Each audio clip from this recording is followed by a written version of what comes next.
And what I love about you, Jennie, is you know, you're not involved directly with the Ability Center's mission, but as we've talked, what we do is your mission. These kids are the kids you've taught as an educator, if I'm speaking correctly and not out of turn, and that brought you to GameTime so that you could do more. So go ahead and introduce yourself, and let's talk about why is the work that you do important to you, not just because it's your job, but I know you're passionate about it. Yes, thank you. Thanks so much. Well, first of all, I'm just so thrilled to be part of this conversation and this project. It doesn't come around every day for us to work with the community with such passion around inclusion. And you're right, inclusion is my passion, it's my purpose. I loved teaching. I taught for about 10 years here in Chattanooga, Tennessee, where I'm located. And I taught children with moderate to severe disabilities.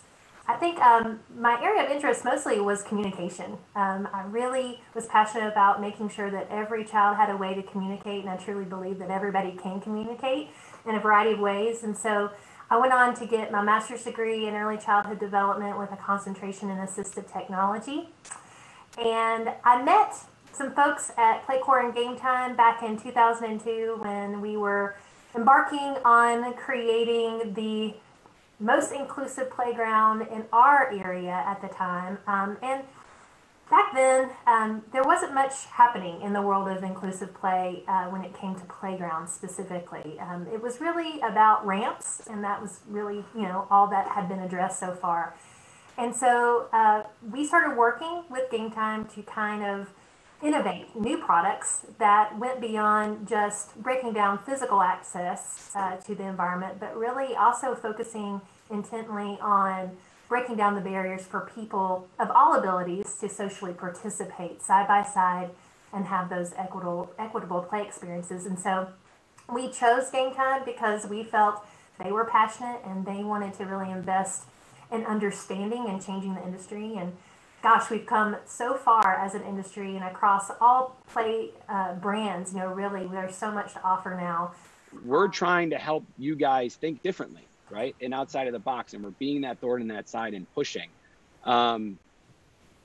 What's kind of your thought on that, on us kind of pushing that idea, and what has kind of come from that back and forth conversation, at least in your mind at minimum?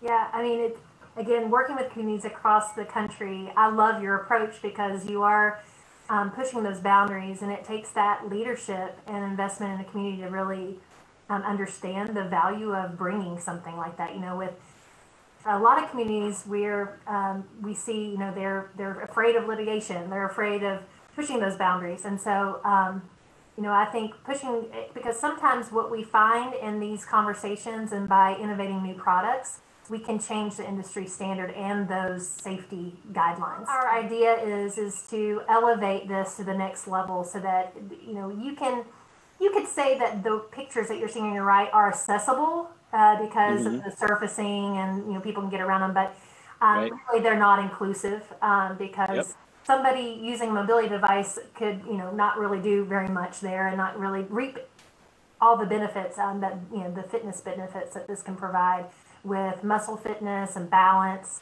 I think it designs for flexibility, all kinds of different components. So what we're innovating right now is the first inclusive challenge course that maybe somebody using a mobility device with somebody that's not, can manipulate this entire course side by side, have an equitable experience.